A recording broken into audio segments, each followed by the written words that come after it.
Luzon, Visayas at Mindanao, magandang araw po sa inyo ka-coffee. Diretso na tayo sa ating talakayan. Si Vic Rodriguez nag-iingay.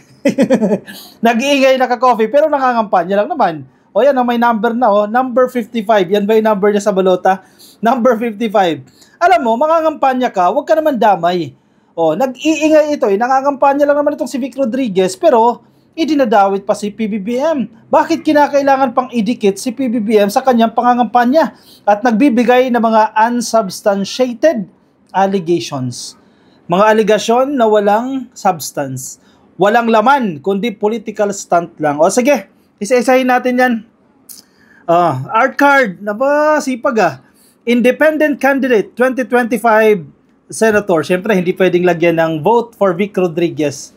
Basahin natin ano yung nilalaman niyan sa art card nila. Hakbang ng maisog. Siya pala yung maisog.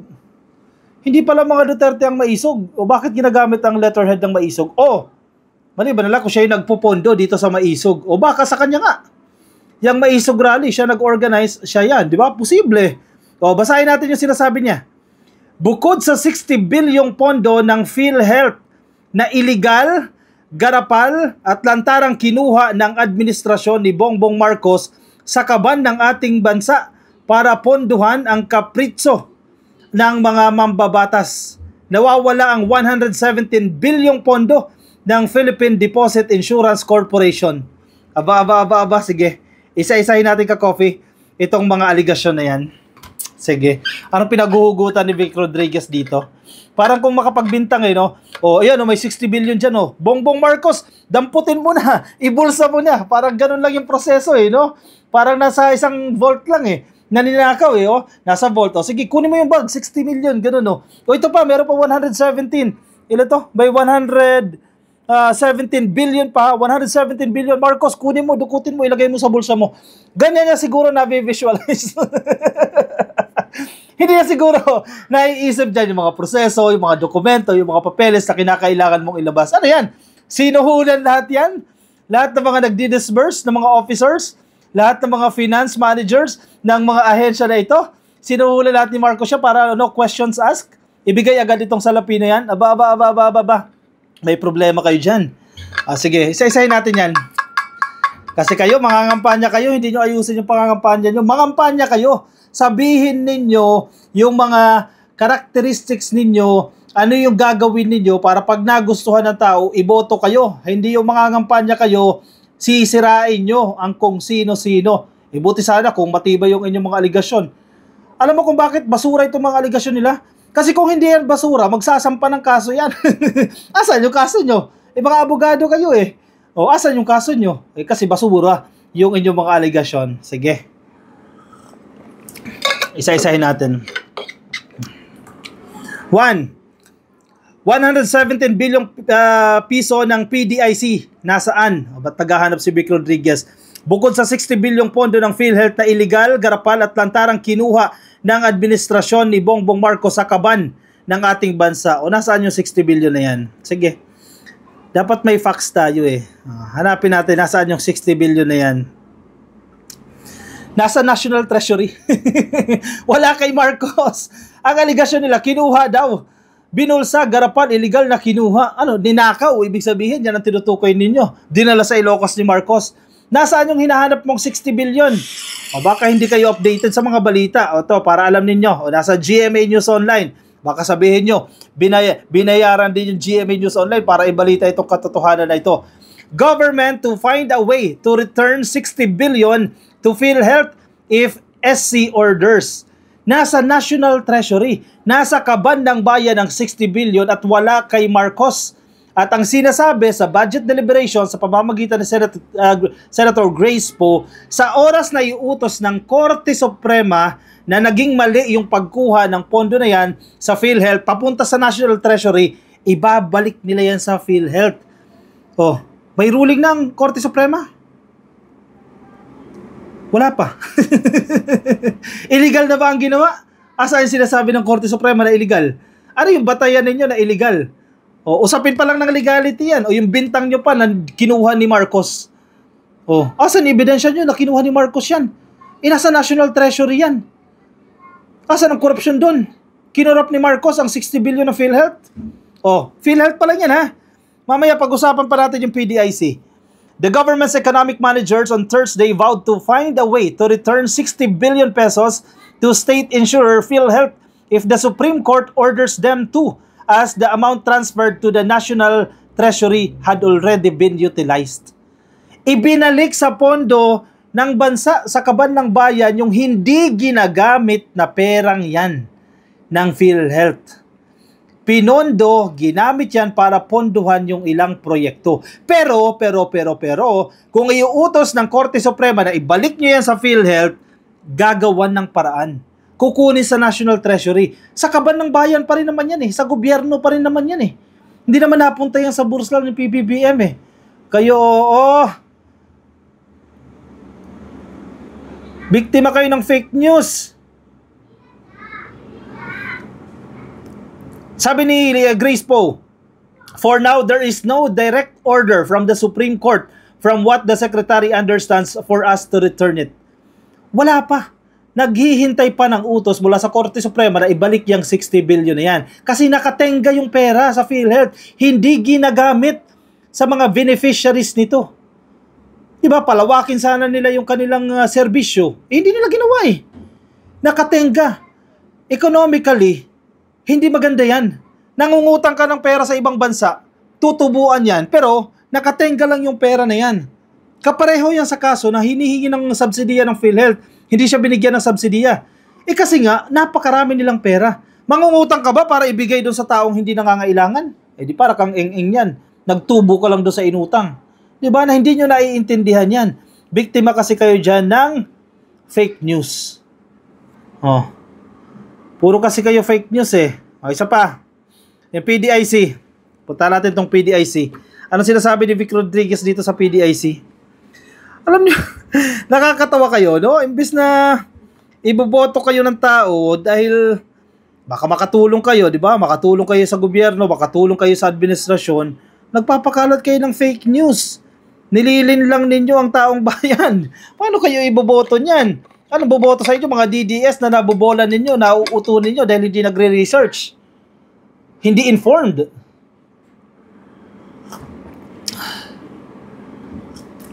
Sige, ito pa, PDIC. Balik tayo dito kay Vic Rodriguez. Anong sinasabi niya? Ang perang ito, bukod nga sa 60 billion ng PhilHealth, itong 117 billion pesos na pondo raw po ng Philippine Deposit Insurance Corporation. Nawawala daw. Nawawala ang 117 billion. Ano yun? Ganun lang yun? Sige, ito may vault, may 117 billion dyan. Nawala. Mabilis magbintang, mahirap magpatunay. Puro kayo bintang eh. Patunayan ninyo na kinuha ni Marcos yang 117 billion pesos na yan at napunta yan sa bulsa niya. Hindi sa gobyerno ha, hindi sa gobyerno. Nakakatawa kayo dito ha, nakakaawa kayo sa totoo lang. Kasi marami namang matatalino sa inyo. Bakit ganyan yung argument ninyo?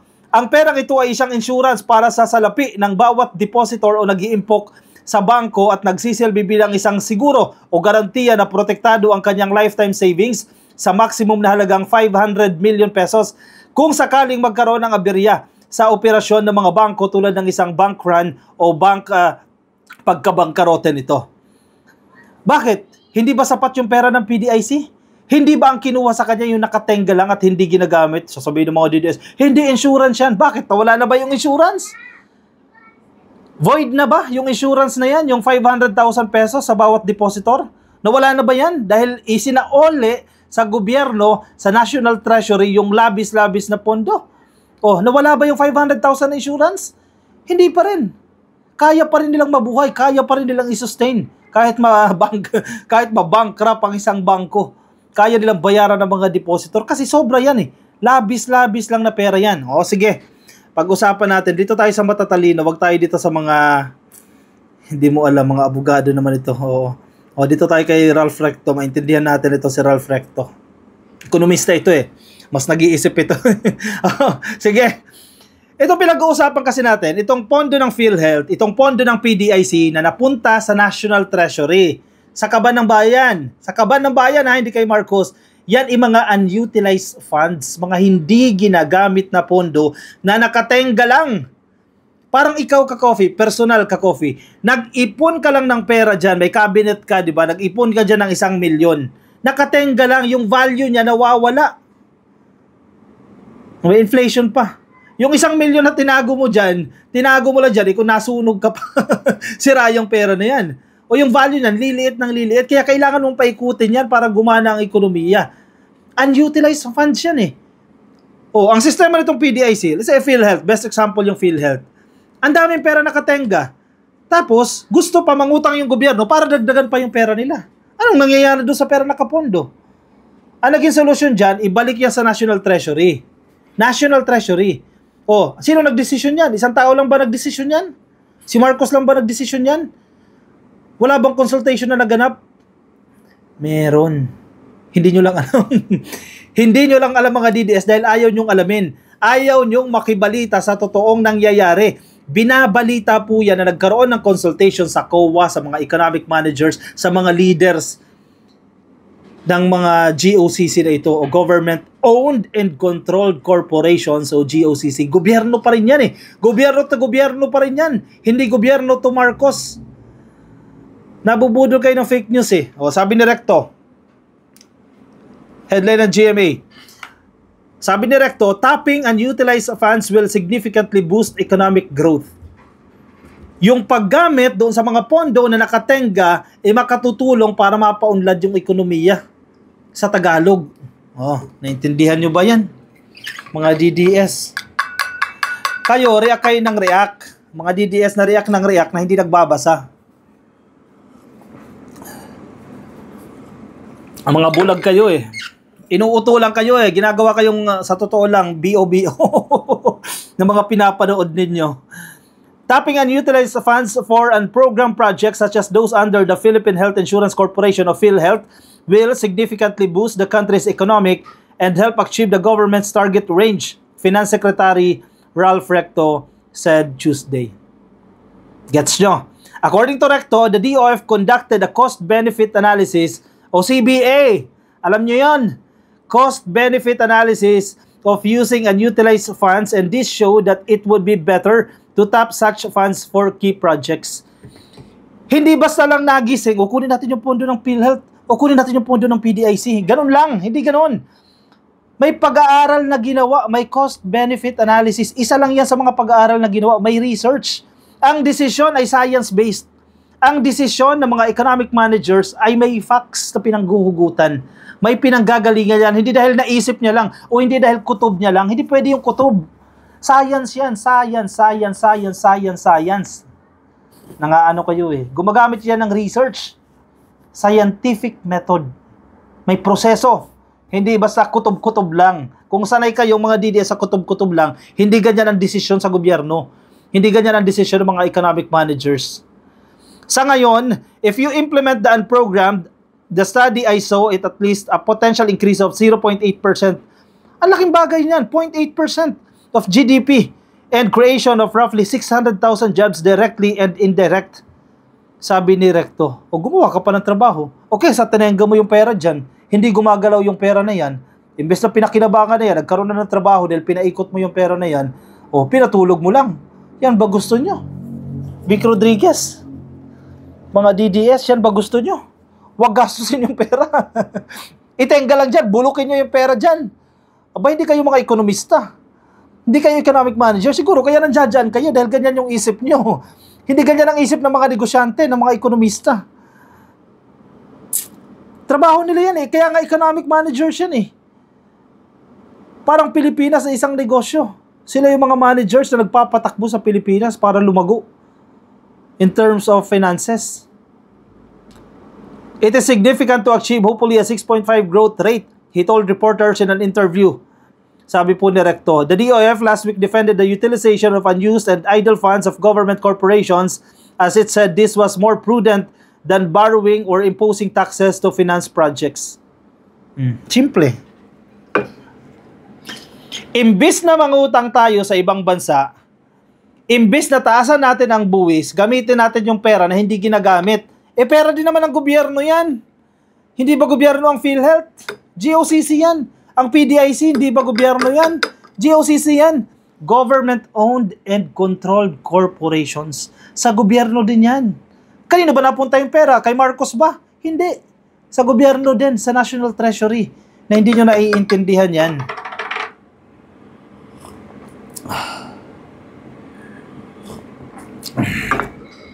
Kung nakikinig lang kayo, kung nakikinig lang kayo at open-minded lang kayo, no, iniintindi ninyo, hindi ganyan kababaw yung mga opinion nyo eh. According to Recto, the DOF was acting on orders of Congress and it consulted the Governance Commission for GOCCs o GCG. Matatalino yung mga tao dyan sa GCG. Naka-attend na ako ng ilang meetings dyan sa GCG. Governance Commission for GOCCs. Sila yung nagmo-monitor sa mga GOCCs, mga government-owned and controlled corporations, mga polisiya. Tingin nyo mga eng-eng yan, bis papayag na lang yan, nang walang consultation. Nagkaroon din po ng consultation sa Office of the Government Corporate Council, so OGCC, o mga abogado din yan, and the Commission on Audit, COA, which all said such moves were in line with the law. Sa pool. Sinasabi nitong mga ahensya ng gobyerno na ito, na walang paglabag. Ang ginawang paglipat ng pondo, paglipat lang ito ka-Coffee, paglipat ng unused funds sa National Treasury. Walang paglabag sa batas. Alam, mas marunong pa kayo. Mas marunong pa kayo sa COA. Mas marunong pa kayo sa OGCC. Mas marunong pa kayo sa GCG. Di kayo na.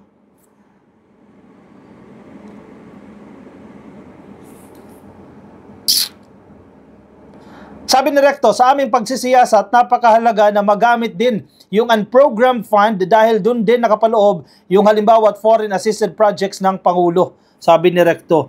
Kung hindi natin gagawin, madedelay, magkakaroon ng opportunity costs yan. Magkakaroon rin ng interest na binabayaran kahit hindi natin napapakinabangan yung mga projects. So on and so forth at marami pang iba. Nagigets nyo? Yung perang, ibig sa ibabayad lang natin sa interest, doon na napupunta. Yung sanang mapupunta doon sa programs para sa mga Pilipino, mapupunta lang sa interest. Ayaw nyo nun? O gusto nyo yun? Kasi kayo, mangangampanya kayo, hindi man fake news, no? Pero malinformation eh. Yung motibo nyo, pangit. Yung motibo nyo, manira. Mangampanya kayo. Yung simple dyan, sabihin niyo yung magagawa nyo. Sabihin niyo yung qualifications nyo. Makita ng tao, hindi iboto kayo. Hindi yung maninira kayo. Yung paninira nyo, mga allegation lang. Mga unsubstantiated allegations. Walang substance, basura, kundi mga political stunts lang. Kasi kung matibay yung ebidensya nyo, nananawagan kayo ng transparency at accountability, di magsampa kayo ng kaso. Di ba? Kung matibay ang ebidensya nyo. Ay nako, ewan ko sa inyo. Kayo din naglolokohan. Pero kami hindi nyo maloloko. Sige. Kung may mga opinion kayo, may mga reaksyon kayo na gustong ibahagi, ilagay dyan sa ating comment section para mabasa po yan ng iba natin mga ka-coffee. Yung mga nasa Facebook po, pasuyin na lang ka-coffee, like and follow sa Facebook. Yung mga DDS din, mag-like and follow na rin kayo para nadadagdagan din po kayo ng kaunting kaalaman, no? Mula sa mga balitang binabasa natin, ina-analyze natin at dinidiscuss natin. Hindi tayo sa nagyayabang ka-coffee, pero di hamak naman na may mga ebidensya itong sinasabi natin, may mga substance, may mga argumento itong mga sinishare natin at binabasa natin. Kasi puro sabaw eh. Diba? Yung mga nasa YouTube, pasuyin na lang ka-coffee. Please like and follow sa YouTube, no? Subscribe pala, hit na rin po yung notification icon para kayo updated sa ating mga bagong upload. Ako yung magpapaalam muna pansamantala. Maraming salamat po at ingat po kayo ka-coffee. Bye-bye.